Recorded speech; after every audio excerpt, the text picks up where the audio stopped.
সর্দি আমাদের অতি পরিচিত একটি অসুখ। এমন মানুষ খুঁজে পাওয়া যাবে না যার জীবনে কখনো সর্দি হয়নি। মানুষ যে সকল রোগে সবচেয়ে বেশি আক্রান্ত হয়, সর্দির ভাইরাস এর মধ্যে অন্যতম। বয়স্ক মানুষ বছরে 2-3 বার, একবার, এবং শিশু বছরে 5 বার থেকে 12 বার সর্দি ভাইরাস দ্বারা আক্রান্ত হয়ে থাকে। শীতকাল, প্রচন্ড শীতে, বর্ষাকালে, অতি গরমে এবং ঋতুর পরিবর্তনে এই সর্দি কাশির প্রকোপ আরো বেশি বেড়ে যায়। তো যখন আমরা লক্ষণের দিকে দেখবো, দেখা যায় কি আপনার এই গলা ব্যথা, নাক বন্ধ থাকা, নাক দিয়ে পানি পড়া, সে সাথে জ্বর, অনেক ক্ষেত্রে আবার ক্ষেত্র বিশেষে গায়ের ব্যথা, মাথা ব্যথা, মাংসপেশিতে ব্যথা এবং খাওয়ার রুচি কমে যাওয়া, অনেক সময় শ্বাসকষ্ট দেখা দিতে পারে। তো এই তরুণ অবস্থায় সর্দি কাশি গুলো স্থায়িত্বকাল হয় 7 থেকে 10 দিন। ক্ষেত্র বিশেষে আপনার সর্বোচ্চ 3 সপ্তাহের মতো থাকতে পারে। এরও বেশি হলে অনেক সময় সেটা ক্রনিক ডিজিজ বা চিররোগে পরিণত হয়। তো আসলে সর্দি কাশি এটা হলো যে আসলে কোনো ওই রোগের লক্ষণ নয়, এই রোগের আপনার মেইন লক্ষণ নয়। এটা হলো যে একটি রোগের জাস্ট উপসর্গ মাত্র, এটা কোনো রোগ নয়, জাস্ট রোগের উপসর্গ। তো এবার আলোচনা আসছে তারপরও সর্দি কি। সর্দি কাশি, ঠান্ডা কাশি, ঠান্ডা লাগা বা সর্দি জ্বর এক ধরনের ভাইরাস গঠিত সংক্রামক রোগ, যা মানব দেহের ঊর্ধ্ব শ্বাসপথে, বিশেষ করে নাকে আক্রমণ করে। এছাড়াও এই রোগে গলবিল, অস্থিগহ্বর ও ষড়যন্ত্র আক্রান্ত হতে পারে। এখন প্রশ্ন হলো, ঊর্ধ্ব শ্বাসপথ কি? ঊর্ধ্ব শ্বাসপথ হলো শ্বাসপথ বা শ্বাসনালীর সাথে উপরের দিকে বায়ুবাহিত যে পথ, অর্থাৎ নাকের উপরের দিকে যে শ্বাসনালী রয়েছে তাকে বোঝানো হয়। এখন প্রশ্ন আসতে পারে, সর্দি কিভাবে তৈরি হয়? সর্দির এই ভাইরাস কণিকাগুলো দূষিত আঙ্গুল বা দূষিত বাতাস থেকে আমাদের নাকের ভিতর জমা হয়। অতি অল্প সংখ্যক ভাইরাস কণিকা সংক্রমণের জন্য যথেষ্ট। এরপর ভাইরাস কণিকাগুলো নিজে নিজে নাকের ভিতরের অ্যাডেনয়েড নামক এলাকায় প্রবেশ করে, যেটা আপনার গলরস গ্রন্থি বলা হয়। হ্যাঁ, এই ভাইরাস কণিকাগুলো অনুনাসিকা কোষপৃষ্ঠের উপর অবস্থিত রিসেপ্টরের সাথে যুক্ত হয়। তো রিসেপ্টরের সাথে যুক্ত হওয়ার পর ভাইরাস একটি কোষের মাধ্যমে সংক্রমণ হওয়া শুরু করে। এরপর সংক্রমিত কোষে নতুন ভাইরাস কণিকা উৎপাদন শুরু হয়। তখন সংক্রমিত কোষগুলোর মৃত্যু ঘটে। এভাবে করে নতুন কোষে ভাইরাস সংক্রমণ ঘটে এবং নতুন নতুন ভাইরাস কণিকা উৎপাদিত হয়, যে উৎপাদিত হওয়ার যে প্রক্রিয়া চলতে থাকে, এবং এর ফলে আমরা সর্দিতে আক্রান্ত হই। এখন কথা হলো, রিসেপ্টর কি? হ্যাঁ, অনেকের প্রশ্ন আসতে পারে। দেহর কোনো কোষে পৃষ্ঠের যে অণুর সাথে বাহির থেকে আসা অণু বস্তু সংযোগ হয় তাকে রিসেপ্টর বলা হয়। এবার আলোচনা আসছি কাশি কি। কাশিও হলো নিজে কোনো রোগ নয়, এটি হলো অন্য রোগের উপসর্গ মাত্র। তো কাশি ফুসফুসের বাতাস যখন কোনো কারণে প্রচন্ড বেগে ষড়যন্ত্র দিয়ে তীক্ষ্ণ শব্দ সহ বেরিয়ে আসে, তখন তাকে কাশি বলা হয়। এই কাশির মাধ্যমে বিভিন্ন ধরনের বাহ্যিক কোনো বস্তু বা উত্তেজক কোনো বস্তুর ক্ষতিকর প্রভাব থেকে শ্বাসনালীকে রক্ষা করে থাকে। যেমন অনেক সময় দেখা যায় যে মানুষ যখন খাবার গ্রহণ করে, সেই সময়ে কোনো খাদ্য বস্তু গলধকরণের সময় বা শ্বাস গ্রহণের সময় কোনো খাদ্য কণা বা কোনো কিছু শ্বাসনালীতে ঢুকলেই কাশি হয়, এবং কাশির মাধ্যমে তা প্রতিরোধ করে বের করে দেয়।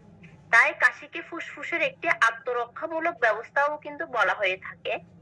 তাহলে কাশিকে কিন্তু সবসময় রোগ হিসেবে ধরা যাবে না, বরং কাশির মাধ্যমে আমরা বড় রোগ থেকে বা বড় বিপদ থেকে বাঁচার একটি প্রক্রিয়া আল্লাহ পাক সৃষ্টি করে রেখেছেন আমাদের সুবিধার জন্য। এই কাশির মাধ্যমে ব্যাকটেরিয়া, ভাইরাস ও অন্যান্য অস্বস্তিকর উত্তেজক বস্তুকে ফুসফুস থেকে বের করে দিয়ে ফুসফুসকে পরিষ্কার রাখতে সাহায্য করে থাকে।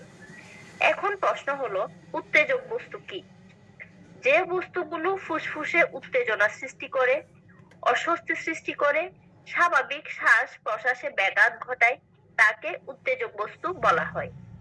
অনেক সময় দেখা যায় কি হঠাৎ একটি মশা নাক দিয়ে বা মুখ দিয়ে ঢুকে গেল, এতে কিছুক্ষণের জন্য অস্বস্তি সৃষ্টি হয়ে কাশির মাধ্যমে মশাটি বের না হওয়া পর্যন্ত বা কষ্টকর বস্তুটি বের না হওয়া পর্যন্ত কিন্তু স্বস্তি আসবে না।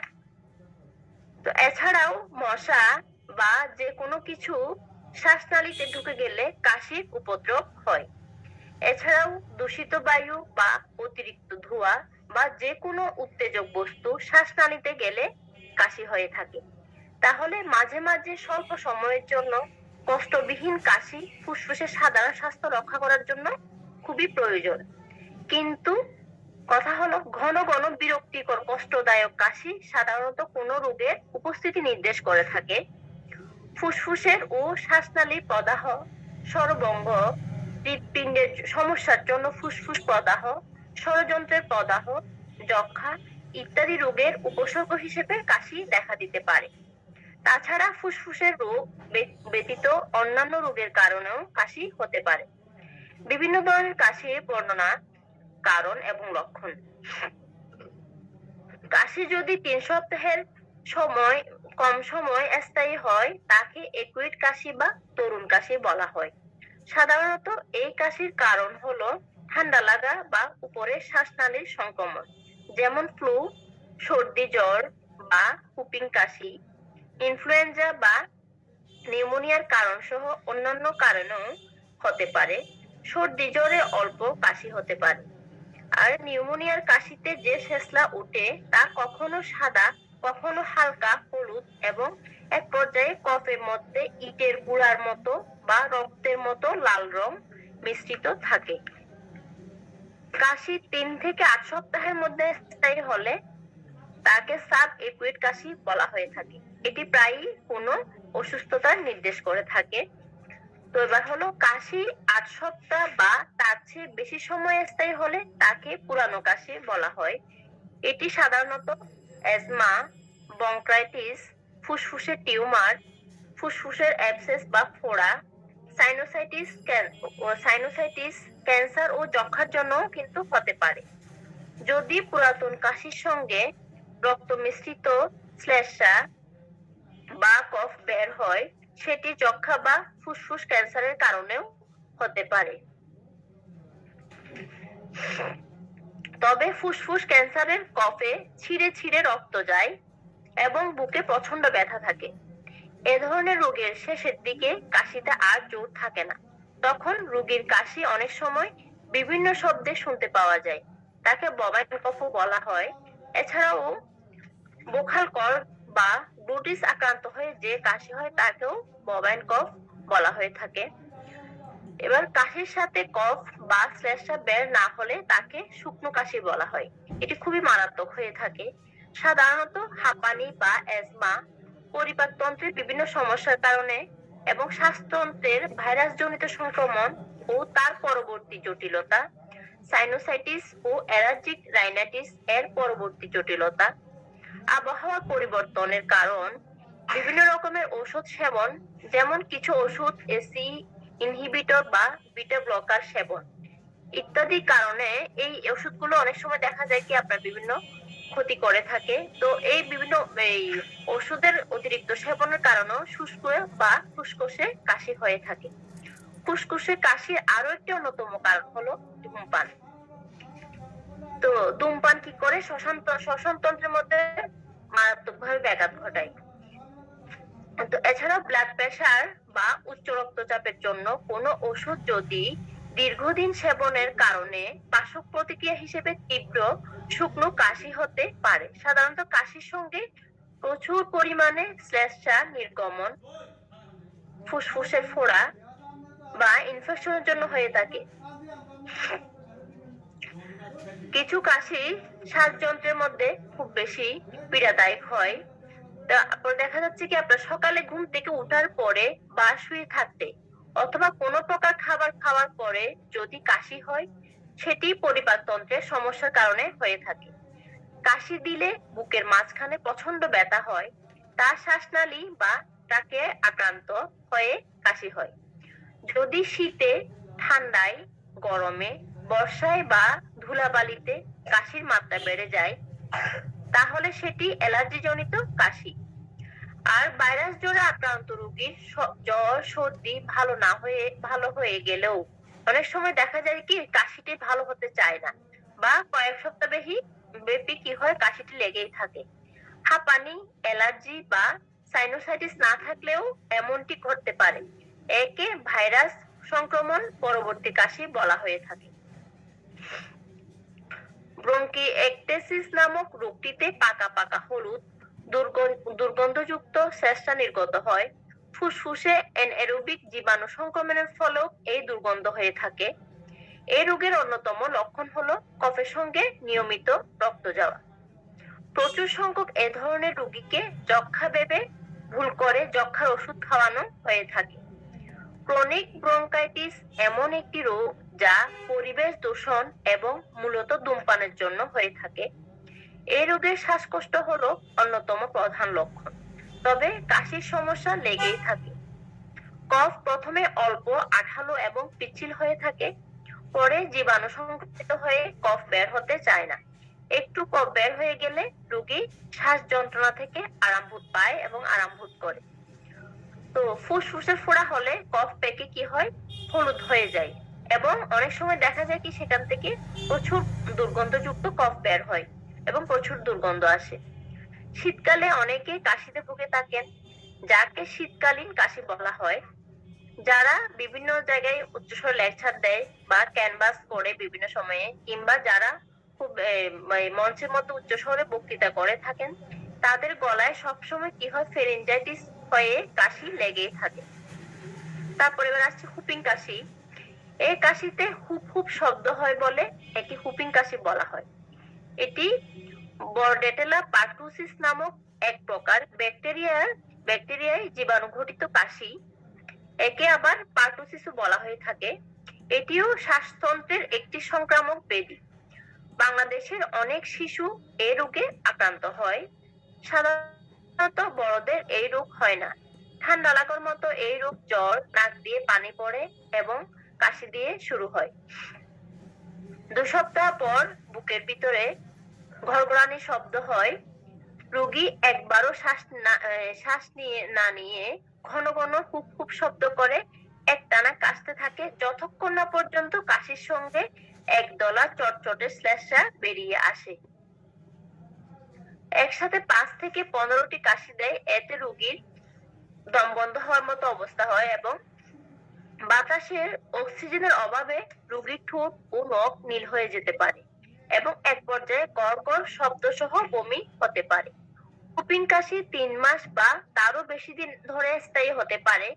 কোনো শিশুর যদি হুপিং কাশি হয়ে থাকে এবং অন্য শিশুর ধমকা কাশির সাথে চোখ দুটো ফোলা ফোলা লাগলে সাথে সাথে কি করতে হবে, চিকিৎসকের পরামর্শ অনুসারে চিকিৎসা নিতে হবে অবশ্যই। তো তারপরে এবার আসছে আমি ঘুমরি কাশি নিয়ে। ভোকাল কর্ড ও লেরিংসের অভ্যন্তরে সস্লিক ঝিল্লি প্রদাহিত হয়ে এক প্রকার কৃত্রিম ঝিল্লি তৈরি হয়ে প্রচন্ড শ্বাসকষ্ট সহ কাশি হয়, আর এই কাশিকে ঘুমরি কাশি বলা হয়। এটি প্যারাইনফ্লুয়েঞ্জা ভাইরাস জনিত কাশি। গলা সাঁই সাঁই করে কাশি আরম্ভ হয়। কাশির শব্দ ঢং ঢং ও কুকুরের আওয়াজের মতো শব্দ হয়।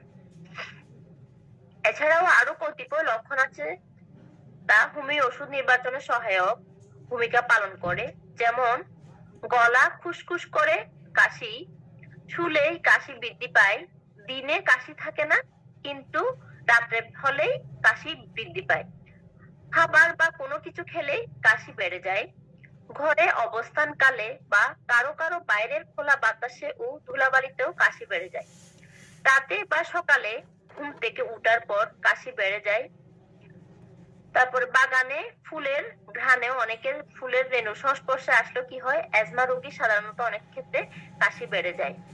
আবার কারো সিগারেটের ধোঁয়ার কাছে আসলে বা যে কোনো ধরনের দূষিত ধোঁয়ার কাছে আসলেও কিন্তু অনেকের কাশিটা বেড়ে যায়।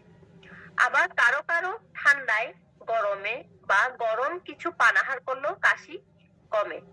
কারো কারো দিনের বেলায় কাশি একেবারেই থাকে না, কিন্তু রাত হলে কাশি চলে আসে। কারো কারো দিন রাত্রি সর্বত্রই সমান কাশি থাকে, আবার কারো কারো কাশির ধমকে প্রস্রাব বের হয়ে আসে। এই বিষয়গুলো আমাদের হোমিওপ্যাথিক মেডিসিন নির্বাচন করার জন্য খুব বেশি সহায়ক ভূমিকা পালন করে থাকে। তবে কাশিকে রোগ মনে না করে রোগের উপসর্গ বা লক্ষণ মনে করে প্রকৃত রোগ নির্ণয় করে লক্ষণ ভিত্তিক হোমিও ওষুধ নির্বাচন করে চিকিৎসা করতে হবে। এবার আসছি চিকিৎসা মেডিসিন নিয়ে আলোচনা করার আগে একটু পরীক্ষা নিয়ে আলোচনা করি। কাশি হলে কি কি পরীক্ষা করতে হতে পারে। সাধারণত দেখা যায় আপনার হোমিওপ্যাথিক চিকিৎসায় তেমন কোনো পরীক্ষার প্রয়োজন হয় না, কারণ রোগী ও রোগের লক্ষণ সমষ্টির চিকিৎসা পদ্ধতি এটি। এই হোমিওপ্যাথিক চিকিৎসা পদ্ধতি অভিজ্ঞতার আলোকে বলা যায়, সাধারণত হোমিও চিকিৎসায় কাশি পরিপূর্ণভাবে আরোগ্য হতে 3 সপ্তাহের বেশি সময় লাগে না। যদি কাশি 3 সপ্তাহ বা তারও বেশি সময় ধরে চলতে থাকে এবং কোনো ওষুধেই কাশির উপকার না হয়, রোগ বা রোগীর ইতিহাস পর্যালোচনা করে যক্ষা বা ক্যান্সারের মতো কোনো কিছু সন্দেহ হলে কিছু পরীক্ষা করার প্রয়োজন হয় এবং পরীক্ষা করে রোগ সম্পর্কে নিশ্চিত থাকাই ভালো। প্রাথমিকভাবে যক্ষা শনাক্ত করার জন্য সিবিসি, বুকের এক্স-রে ও কফ পরীক্ষা করা হয়। যদি বুকের এক্স-রে এবং কফ পরপর 3 বার পরীক্ষা করেও যক্ষার জীবাণু ধরা না পড়ে, তাহলে বিশ্ব স্বাস্থ্য সংস্থার মতে সে যক্ষার রোগী নয়। বেশিরভাগ ক্ষেত্রেই যক্ষা রোগ নির্ণয় করা হয় এক্স-রে পরীক্ষার ফলাফলের উপর ভিত্তি করে। অনেক রোগী আছে যারা শুধু এক্স-রেতে কিছু দাগ থাকার কারণে যক্ষা ভেবে মাসের পর মাস ওষুধ খেয়ে চলছে। অনেক সময় দেখা যায় তার কোনোদিন যক্ষাই হয়নি, কেননা এক্স-রেতে যে দাগটি দেখা যায় তা অন্যান্য জীবাণু বা ফাঙ্গাস দিয়ে নিউমোনিয়া হয়েছিল সেটির দাগ। তাই এক্স-রে করে যক্ষা নির্ণয় করতে হলে ব্যাপক অভিজ্ঞতার প্রয়োজন হয়। এছাড়াও প্রয়োজনীয় আরো অন্যান্য পরীক্ষা, যেমন microscopic culture sensitivity MT, asthma নির্ণয়ের জন্য স্পাইরোমেট্রি ও রিভার্সিবিলিটি পরীক্ষা এবং বিশেষ ক্ষেত্রে সিটি স্ক্যান, ব্রঙ্কোস্কোপি প্রভৃতি পরীক্ষা করা লাগতে পারে। তো রোগীর কিছু স্বাস্থ্যবিধি মেনে চলার পরামর্শ থাকবে। তো সেটি হলো রোগী ও তার জামা কাপড়, বিছানাপত্র এবং বাসস্থান পরিষ্কার পরিচ্ছন্ন রাখতে হবে। শুষ্ক কাশি হলে গলা শুকনো রাখা একেবারেই ঠিক নয়। গলা ভিজে রাখার জন্য তরল জাতীয় খাবার যেমন স্যুপ খাওয়া যেতে পারে। তারপরে বাইরের খোলা খাবার, ফাস্ট ফুড, জাঙ্ক ফুড, প্রক্রিয়াজাতকরণ খাবার, জর্দা, বিভিন্ন রকমের বাইরের যে খাবারগুলো খেলে রোগীর ক্ষতি হয় সেই খাবারগুলো সাময়িকভাবে বন্ধ রাখতে হবে, অথবা একেবারে না খেয়ে পারলে আরো ভালো, যে খাবারগুলো খুব ক্ষতি করে। তারপরে হচ্ছে কিন্তু রোগীকে তো এভাবে বলা যাবে না, রোগীকে সাময়িক বন্ধের কথা বলতে হবে। তারপর আসছে অনেকে কাশি হলে কি করে, মুখের মধ্যে লবঙ্গ রাখে এবং সেই সাথে গরম দুধ, মশলাযুক্ত রং চা, লিকার চা, আদার রস খেতে বলা হয়ে থাকে। কিন্তু এতে সাময়িক উপশম হয়, সেটা সত্যি। কিন্তু দেখা যায় কি কারো কারো ক্ষেত্রে কিছুক্ষণ পরে আবার কাশির প্রকোপ আগের চেয়ে অনেক গুণ বেড়ে যায়।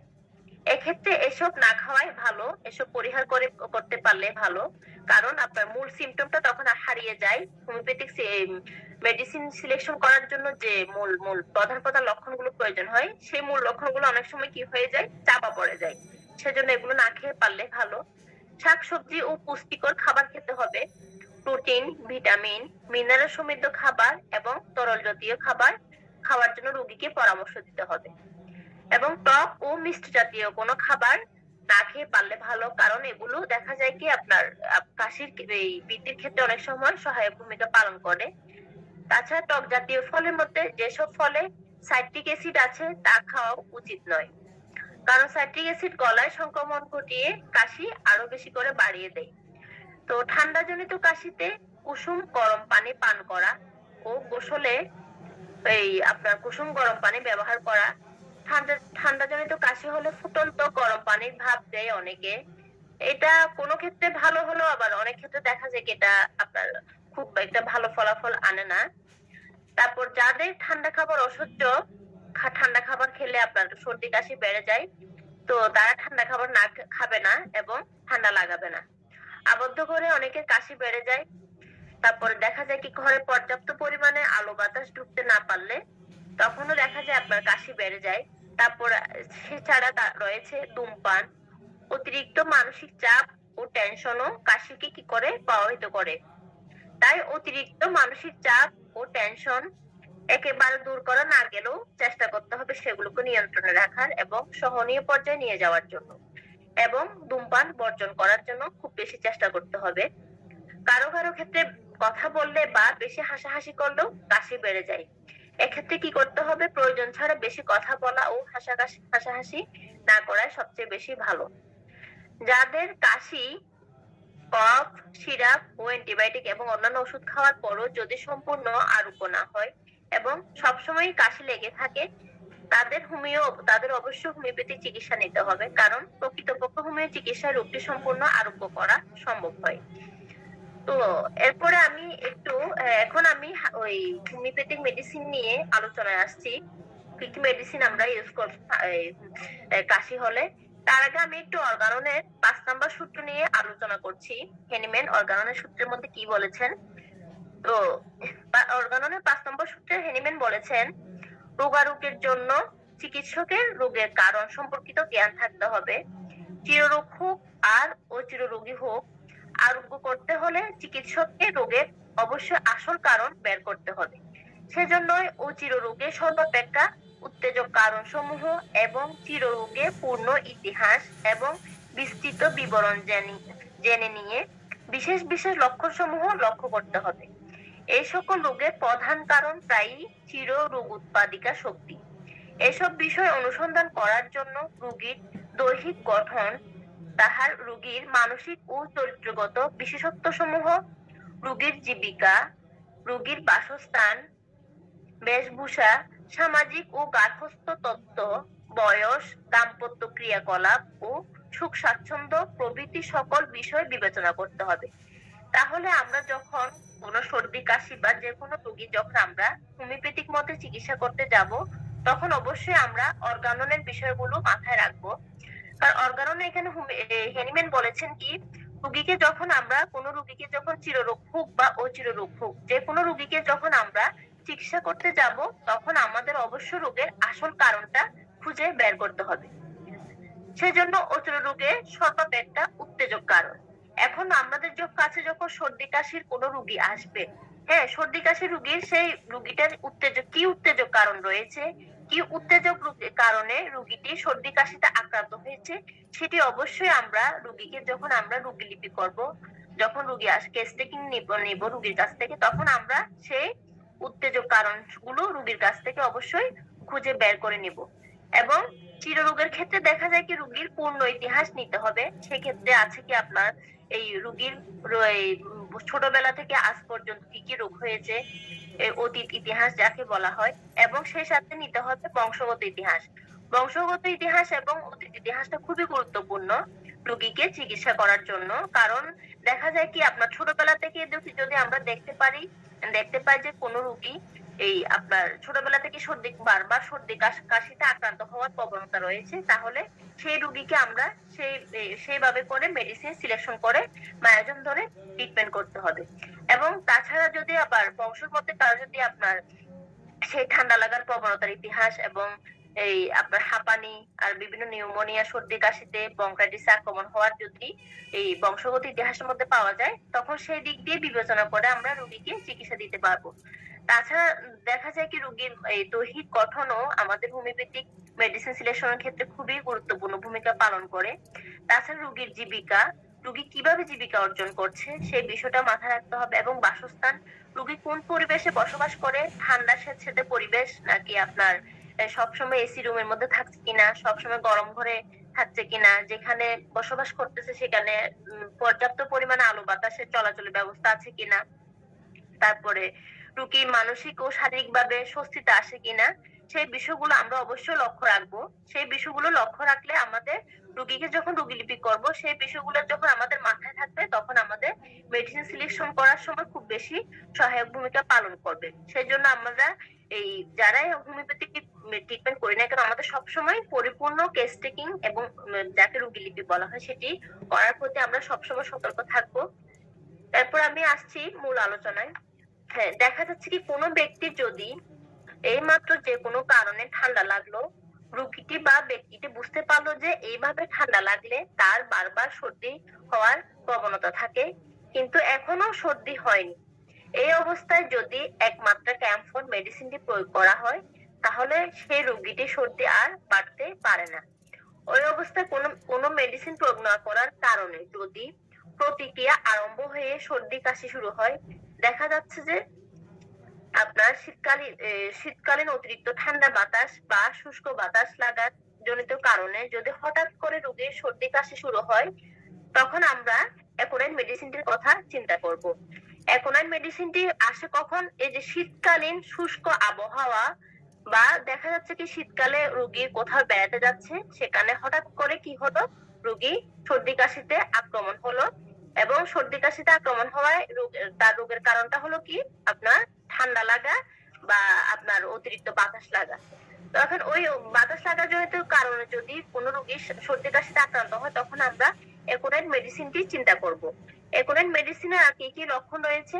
অ্যাকোনাইটের লক্ষণ হলো যে আপনার এই একটু আগে বললাম শীতকালে শুষ্ক বাতাস বা অতিরিক্ত ঠান্ডা বাতাসের কারণে বা অতিরিক্ত গরমের কারণে সৃষ্ট তরুণ সর্দি কাশিতে অ্যাকোনাইট খুব সুন্দর ক্রিয়া করে থাকে। আর অন্যান্য লক্ষণ হলো আকস্মিকতা ও বিষণ্ণতা। যদি সর্দি কাশি রোগীর মধ্যে আমরা দেখি হঠাৎ করে আকস্মিকতা এবং বিষণ্ণতা দেখতে পাই, কালবৈশাখী ঝড়ের মতো করে হঠাৎ করে তার সর্দি কাশি বেড়ে যেতে থাকে এবং সেই সাথে জ্বর থাকে এবং পানির পিপাসা অত্যন্ত প্রবল থাকে, রোগী অনবরত ঘন ঘন পানি পান করে শুষ্কতা ও ভিতরে জ্বালা নিবারণ করতে চায়, তখন আমরা অ্যাকোনাইট মেডিসিনটাকে চিন্তা করতে পারি। কিন্তু দেখা যায় কি আপনার এই বর্ষাকালীন যখন বর্ষাকালে রোগী সর্দি কাশিতে আক্রান্ত হয়, তখন আপনার এই বর্ষাকালীন মেডিসিন গুলো আসতে পারে, যেমন রাস্টক্স, নেট্রামসালফ, মার্কসল, তুজা ইত্যাদি মেডিসিন গুলো আসতে পারে। কিন্তু আমরা অ্যাকোনাইট কি মনে রাখবো কিভাবে? অ্যাকোনাইট হলো শীতকালীন শুষ্ক ঠান্ডা বাতাসে অ্যাকোনাইটের রোগগুলা তীব্রভাবে বেড়ে যায়, কিন্তু বর্ষাকালীন যখন রোগী ঠান্ডা বাতাসে আক্রমণ হবে, তখন আমরা অন্যান্য মেডিসিনকে চিন্তা করব। এরপর আসছে আমি এলিয়াম সিপা নিয়ে আলোচনা করছি। এই রোগীর নাক দিয়ে প্রচুর পরিমাণে পাতলা স্রাব আরম্ভ হয় এবং প্রচুর পরিমাণে বারবার ঘন ঘন আপনার নাক মুছতে দেখা যায়। এবং আমরা জানি যে এলিয়াম সিপা মেডিসিনটি পেঁয়াজ থেকে তৈরি। তো যেহেতু আপনার যখন কেউ আমরা পেঁয়াজ কাটে দেখা যায় রান্না করার জন্য, তখন পেঁয়াজের ঝাঁঝালো একটা যে ভাব, মানে নাকে মুখে নাক থেকে চোখ থেকে যে অনবরত একটা সর্দি ঝরে, সেরকম একটি লক্ষণ এলিয়াম সিপা রোগীর মধ্যে দেখতে পাওয়া যায়। এবং এর সর্দি স্রাব গুলো অত্যন্ত ঝাঁঝালো প্রকৃতির হয়, সেজন্য রোগী বারবার কি করে হাসি দিতে থাকে। এই লক্ষণ যখন আমরা পাবো, তখন আমরা এলিয়াম সিপা মেডিসিনটিকে চিন্তা করব। এরপর আসছি আমি সেম্বুকাস মেডিসিনটি নিয়ে আলোচনা করছি। সেম্বুকাসের শ্বাসনালীর উপর কাজ করার ক্ষমতা অনেক বেশি। যেসব শিশুরা এখনো মায়ের দুধ পান করে, তারা যদি সর্দি কাশিতে আক্রান্ত হয় এবং সর্দি কাশিতে আক্রান্ত হয়ে নাক বন্ধ হয়ে শ্বাসরোধের উপক্রম হয়, শিশু ঠিক মতো দুধ টেনে খেতে পারে না, ঘুমাতে ঘুমাতে হঠাৎ শিশুর দম বন্ধ হয়ে যায়, বুকের মধ্যে সাঁই সাঁই শব্দ হয়, স্বর ভঙ্গ হয়, কাশি মধ্যরাত্রে বৃদ্ধি পায়, শুয়ে থাকলেও বৃদ্ধি পায়, শিশু শ্বাস গ্রহণ করতে পারে কিন্তু ত্যাগ করতে পারে না। শ্বাস ত্যাগের সময় শ্বাসরোধের উপক্রম হয়, রাতে সর্দি শুকিয়ে যায়, তার জন্য শুষ্ক কাশি হয়, দিনের বেলায় সর্দি উঠতে দেখা যায়, নাকে মুখে অনেক সময় সুতো দেখা যায়। এই সেম্বুকাসের শিশু জাগ্রত অবস্থায় প্রচুর পরিমাণে ঘেমে যায় এবং নিদ্রাকালে কিন্তু আবার সেম্বুকাসের শিশুর কোন রকমের ঘাম থাকে না। এরপর আলোচনায় আসছি ড্রসেরা মেডিসিনটি নিয়ে। ড্রসেরা মেডিসিনটির ব্যবহার যদিও বহুমুখী নয়, তবে শ্বাসযন্ত্রের পীড়াতেও এর ক্রিয়া বেশ গভীর হয়ে থাকে। যেসব শিশুরা জন্মগতভাবে টিউবারকুলার মায়াজমের অধিকারী হয়, টিউবারকুলার দোষটি সুপ্ত থাকা অবস্থায়, যাদের প্রায়ই নিউমোনিয়া, হুপিং কাশি, শ্বাসকষ্ট, হাঁপানি ইত্যাদি পীড়া দেখা দেয়, যদি তাদেরকে প্রকৃত সমলক্ষণ নীতি অনুসারে আরোগ্য করা হয়, এরপর এসব রোগী টিউবারকুলার প্রবণতাটিও আরোগ্য করার উদ্দেশ্যে ধাতুগত লক্ষণাদি সবচেয়ে বেশি চিকিৎসা করা হয়। তবে মুকুলে ওই প্রকার প্রবণতাটিও রোগীর গতিটি রোগের গতিটি নষ্ট হয়ে যায়, রোগীর স্বাভাবিক স্বাস্থ্য ফিরে পায়। কিন্তু আজকাল লক্ষণ অনুসারে সঠিক চিকিৎসার অভাবে অথবা সদৃশ বিধান অনুসারে চিকিৎসার অভাবে চাপা পড়া চিকিৎসার কারণে রোগগুলো, সর্দি কাশিজনিত সমস্যাগুলো ক্রমশ জটিল থেকে জটিল আকার ধারণ করছে। হেনিম্যান বলেছেন, ড্রসেরা 30 শক্তির একটি মাত্রাতেই একটি হুপিং কাশি রোগী আরোগ্য হতে পারে।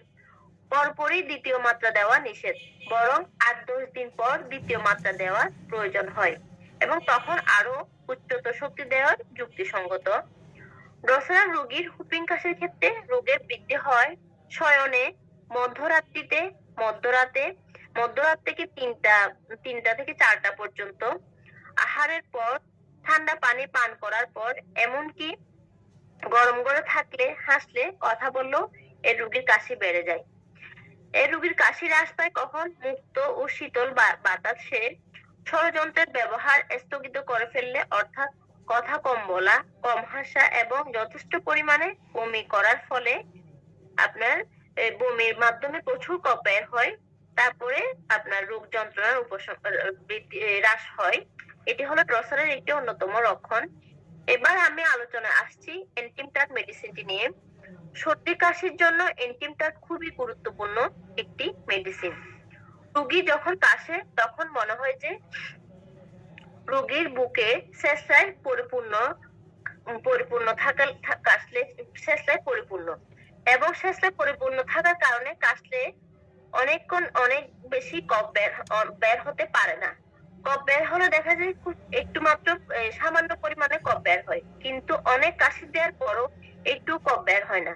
রোগীর বুকে প্রচুর কফের গড়গড় শব্দ হয়, ফুসফুস শ্লেষ্মায় পরিপূর্ণ থাকে, অথচ কাশি দিলে কফ বের হয় না। এটি গভীরভাবে মনে রাখতে হবে।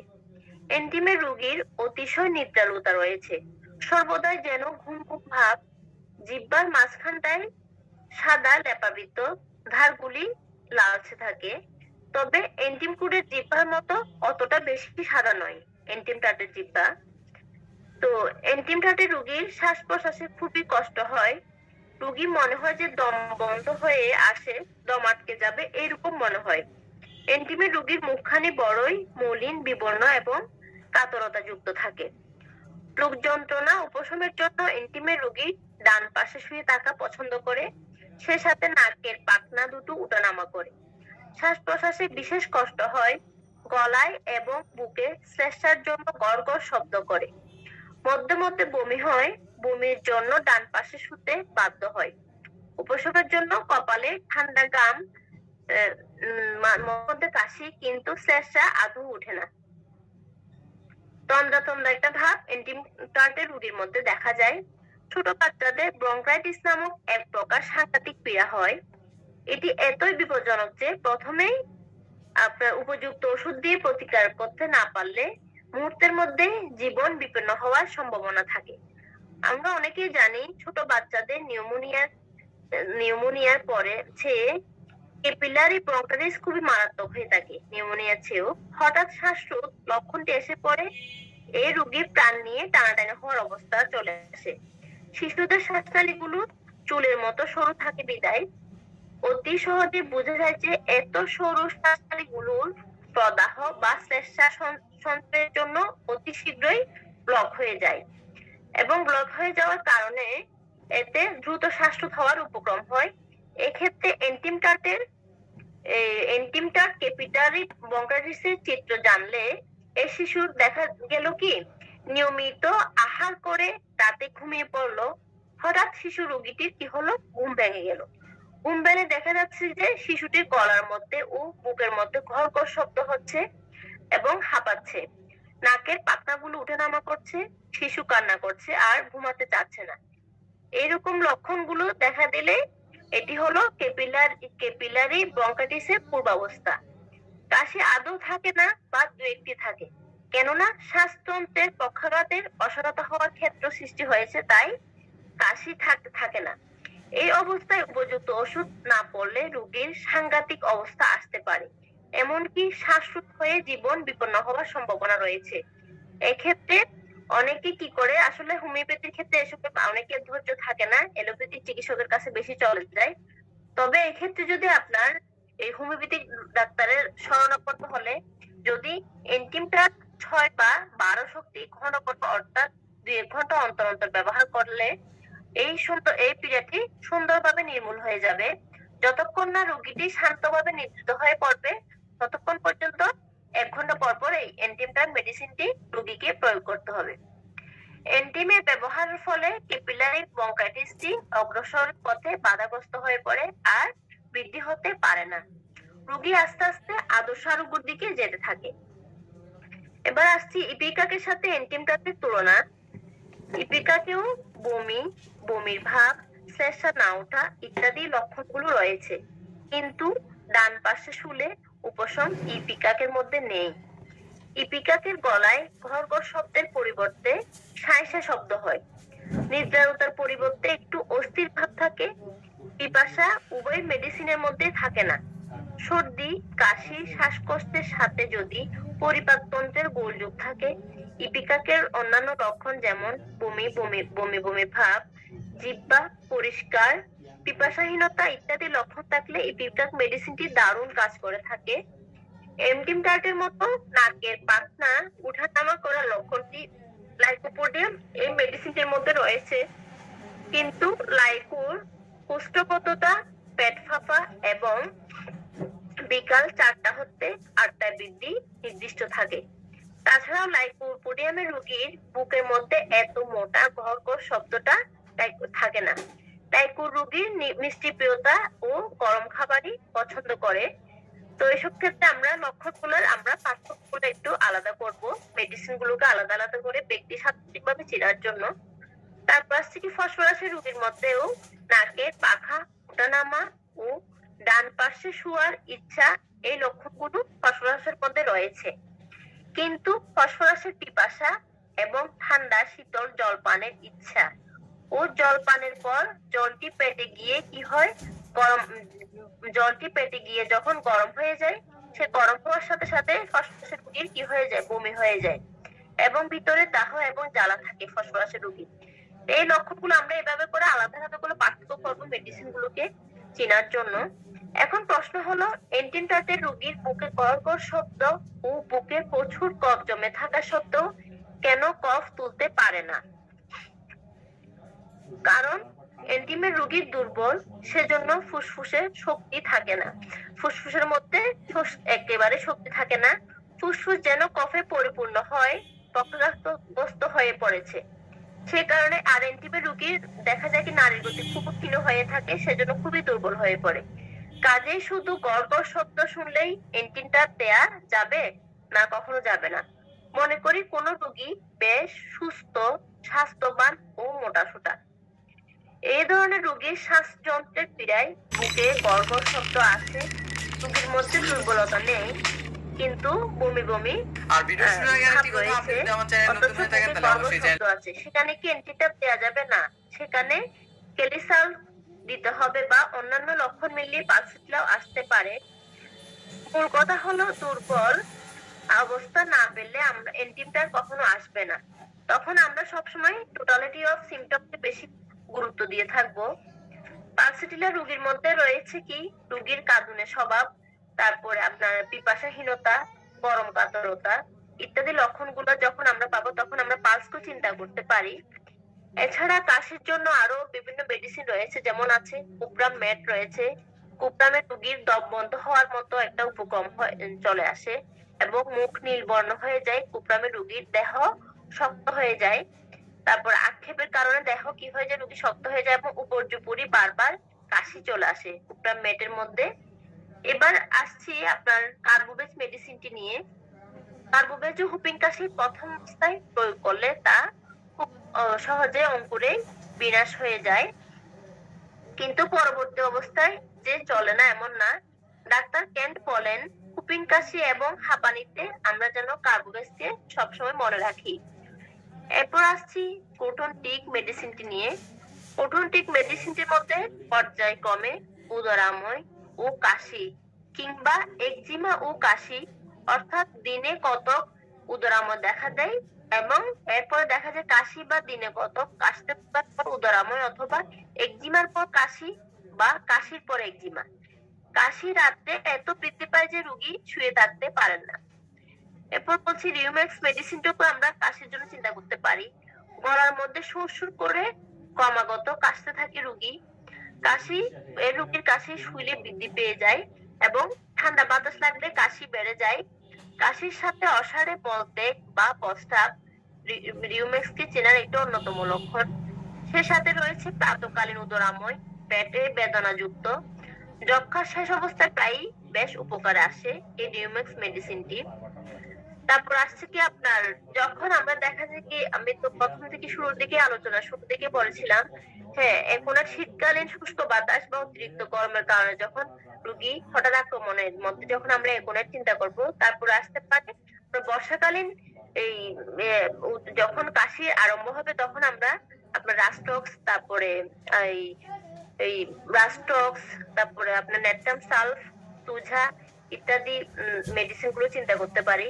তো রাস্টক্সের যখন কোন রোগীর যখন আমরা রোগের কারণ সম্পর্কে জানার পরে যখন দেখতে পাবো যে রোগীটি আপনার বর্ষাকালে বৃষ্টিতে ভিজে অথবা এই আপনার পানিতে এই বিভিন্ন পানি ঘাটার কারণে গোসলের সময় বা অন্য কোনো সময়ে অতিরিক্ত পানি ঘাটার কারণে যদি সে আপনার রোগে আক্রান্ত হয় তখন আমরা রাস্টক্সকে চিন্তা করব। রাস্টক্স মেডিসিনটির মধ্যে এই আপনার শারীরিক অস্থিরতাটা বেশি রয়েছে মানসিক অস্থিরতার চেয়েও। এখন অস্থিরতার কথা যখন আসছে তখন আবার আর্সেনিকও আসে। তো কিন্তু আর্সেনিকের রোগীর মধ্যে দেখা যায় কি মানসিক অস্থিরতাটা বেশি থাকে শারীরিক অস্থিরতার চেয়েও। তো এইভাবে করে আমরা পার্থক্যগুলো নির্ণয় করব। আর অ্যাকোনাইটের রোগীর মধ্যে শারীরিক অস্থিরতা এবং মানসিক অস্থিরতা দুটো দেখা যায়, দুটো রয়েছে। তারপরে আপনার এরপরে আসছি আমরা বেল মেডিসিনটাকেও আমরা শ্বাসকষ্টের বা সর্দি কাশির ক্ষেত্রে চিন্তা করতে পারি। আপনার বেলেডোনা রোগীর বিশিষ্টতা হলো যে আপনার যে কোনো রোগ লক্ষণ হঠাৎ আসে হঠাৎ যায়। তারপরে আর দেখা যায় কি আপনার বেলের রোগীর মধ্যে আপনার রক্তিম ভাব এবং মাথার মধ্যে একটা ধপধপানি মাথা ব্যথা থাকে, মাথার দুই সাইডের রগগুলো আপনার হয়ে যায়, এই আপনার রগগুলো ফুলে উঠে এবং ধপধপ করতে থাকে। এবং বেলের রোগীর দেখা যায় কি আপনার মাথাটা খুবই গরম থাকে এবং হাত পা গুলো ঠান্ডা থাকে। তারপরে আপনার তখন আমরা বেল মেডিসিনটাকে প্রয়োগ করব। এরপর আসছে আমি ব্রায়োনিয়া মেডিসিনটাকে। ব্রায়োনিয়া মেডিসিনটিকে চেনার একটি অন্যতম উপায় হলো কি আপনার ব্রায়োনিয়া মেডিসিনের রোগী অতি ধীরে ধীরে ক্রমে ক্রমে আপনার সর্দি কাশিতে বৃদ্ধি পায় এবং পীড়াটি আস্তে আস্তে করে স্বয়ংসম্পূর্ণ হয়ে ওঠে। এর যে কোনো পীড়ায় খুব আস্তে আস্তে বৃদ্ধি পায় এবং পীড়াটি অতিশয় মৃদু ও স্বল্পভাবে আরম্ভ হয়ে ধীরে ধীরে ক্রমগতির সাথে পরিণত প্রাপ্ত হয়। এটি হলো ব্রায়োনিয়াকে চেনার একটি বিশিষ্টতা।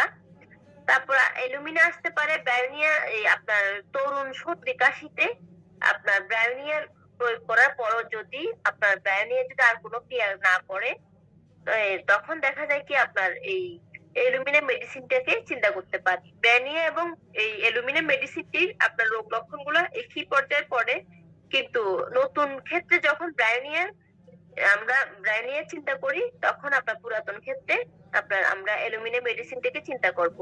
ব্রায়োনিয়ার মতো অ্যালুমিনার মধ্যে মুখগহ্বর শুষ্ক থাকে এবং শুষ্ক কাশি থাকে, তারপরে গুহ্যদ্বারও শুষ্ক থাকে। এক কথায় শুষ্কতা বোধ হলো আপনার ব্রায়োনিয়াকে চেনার একটি অন্যতম এই লক্ষণ। তো অতিরিক্ত শুষ্ক থাকার কারণে ব্রায়োনিয়া রোগীর মধ্যে যথেষ্ট পানির পিপাসা থাকে এবং অনেকক্ষণ পরে রোগী বেশি করে জল পান করে। গুহ্যদ্বার শুষ্ক হওয়ার কারণে নড়াচড়ায় ব্রায়োনিয়া রোগীর রোগ যন্ত্রণা বৃদ্ধি পায়, তাই রোগী চুপচাপ শুয়ে থাকতে পছন্দ করে। ব্রায়োনিয়া রোগীর আক্রান্ত স্থানে চাপ দিলে রোগ যন্ত্রণা উপশম হয়।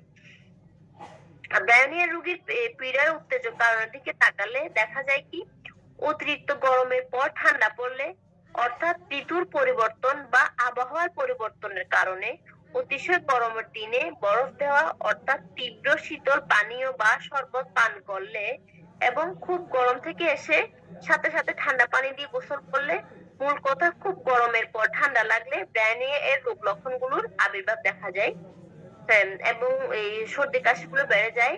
মূল কথা হলো তীব্র উষ্ণতার অনুভূতির পর তীব্র শৈত্যানুভূতি ব্রায়োনিয়া রোগী সহ্য করতে পারে না। এই বিশিষ্টতাগুলো আমরা মনে রাখবো ব্রায়োনিয়ার ক্ষেত্রে। তারপরে অ্যালুমিনা তো মেডিসিনটিও আপনার ব্রায়োনিয়ার পরিপূরক হিসেবে কাজ করে, একটু আগে বলেছি।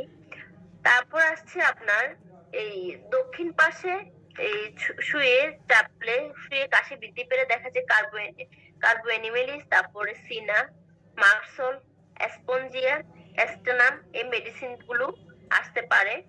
তারপরে আপনার দক্ষিণ পাশে শুয়ে চাপলে কাশি কম পড়ে, এই লক্ষণের মধ্যে পাওয়া যায় কি ফসফরাস, রিউমেক্স, সিপিয়া, সালফার, তুঝা এই মেডিসিন গুলো আসবে। তারপর যদি গর্ভাবস্থায় খুব বেশি সর্দি কাশি দেখা দেয় তখন আপনার পোস্টিকাম, কোনিয়াম, নাক্স মঞ্চেস্টার এই মেডিসিন গুলো আমরা লক্ষণ অনুসারে প্রয়োগ করতে পারি। তারপরে ঠান্ডা লেগে যদি আপনার ঠান্ডা জল খাওয়ার কারণে যদি রোগের রোগ লক্ষণগুলো আপনার যদি উপশম হয়,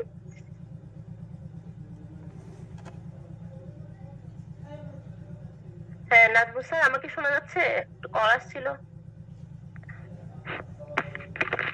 নাজমুল স্যার মনে হয় একটু ব্যস্ত আছে। ও আচ্ছা আচ্ছা, স্যার শুনতে পাচ্ছেন আমাকে? জি জি শুনতে পাচ্ছি। ম্যাডাম একটা লাইনটা একটু আরেকবার বললে একটু ভালো হতো প্লিজ। জি স্যার, মানে এই জায়গাটা আরেকবার একটু ব্রেক হয়েছে তো, একটু দুইবার বলেন একটু ভালো লাগে। আরেকবার বলেন এই জায়গাটা। ও আচ্ছা আচ্ছা, কল আসার কারণে আসলে আচ্ছা হ্যাঁ, কোন জায়গাটা যদি একটু উল্লেখ করেন যদি আপনার মনে থাকে। কার্বোএনিমেলিস, স্পঞ্জিয়া এটা। ও আচ্ছা আচ্ছা আচ্ছা, ঠিক আছে, ধন্যবাদ।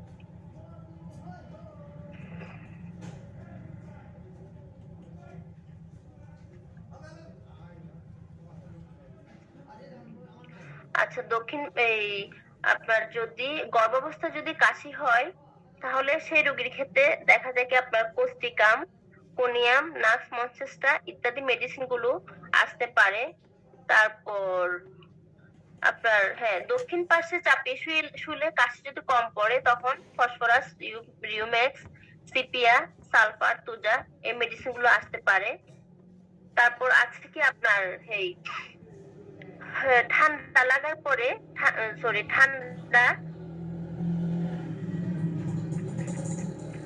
ঠান্ডা জল লাগলে যদি রোগী উপশম বোধ করে সেক্ষেত্রে ব্যাটাকার, পোস্টিকাম, কুপ্রাম, তারপর উপিয়াম এবং ফসফরাস সেই মেডিসিন গুলো আসতে পারে। তারপরে আসছে আমি এই ধূমপানে যদি কাশি বৃদ্ধি পায় তখন আপনার লেকিসিস, গ্রসেরা, নাক্স ভূমিকা, স্পঞ্জিয়া, পালসিটিলা, তুজা এই মেডিসিন গুলো চিন্তা করা যায়। তারপরে যদি আপনার দেখা যায় কি টিকা নেয়ার ফলে টিকা নেয়ার পরে যদি কাশি বেড়ে যায় তখন আপনার তুজা, বেক্সিনিনাম এই মেডিসিন গুলো আমরা চিন্তা করতে পারি। তারপরে কাশির ধমকে যদি রোগীর মল বা মূত্র বের হয়ে পড়ে এইসব ক্ষেত্রে রিউমেক্স, এসকুইলা এবং আরেকটি মেডিসিন রয়েছে সেটি হলো যে আপনার এই পডোফাইলামের ক্ষেত্রে দেখা যায় কি আপনার এরকম কাশির সাথে মল বা মূত্র বের হয়ে যায়। তো এই মেডিসিন গুলো আমরা চিন্তা করতে পারি। আসলে প্রচুর কাশির মেডিসিন রয়েছে, এগুলা পরিপূর্ণভাবে আলোচনা করতে গেলে আসলে অনেক সময়ের প্রয়োজন। তারপর আমি চেষ্টা করেছি সংক্ষিপ্তভাবে মেডিসিন গুলোকে, মোটামুটি কিছু মেডিসিনকে আনার জন্য। আসলে আরো অনেক মেডিসিন রয়েছে। এক কথা হলো সর্দি কাশি চিকিৎসা করার জন্য এই মেডিসিন গুলোকে আমাদেরকে প্রচুর পর্যাপ্ত পরিমাণে পড়াশোনা করতে হবে এবং একটা মেডিসিনের যখন পার্থক্যগুলো আমরা একটা মেডিসিনকে যখন আমরা পড়তে যাব অন্যান্য সমসাময়িক যে মেডিসিন গুলো রয়েছে সেই মেডিসিনের পার্থক্যগুলোকে আমরা পাশাপাশি তুলনামূলক পার্থক্যগুলো বিচার করব। তুলনামূলক পার্থক্যগুলো বিচার করলে মেডিসিন গুলোকে চেনা খুব সহজ হয়ে যায়। তো আমি আর আমার আলোচনা আর বাড়াচ্ছি না, যেহেতু প্রায় 10টা বেজে গেছে অলরেডি। আমি আমার আলোচনা এখানে শেষ করছি। তো ধন্যবাদ সকলকে এই পর্যন্ত সবার সাথে থাকার জন্য। আসসালামু আলাইকুম রহমতুল্লাহি ওয়া বারাকাতুহু।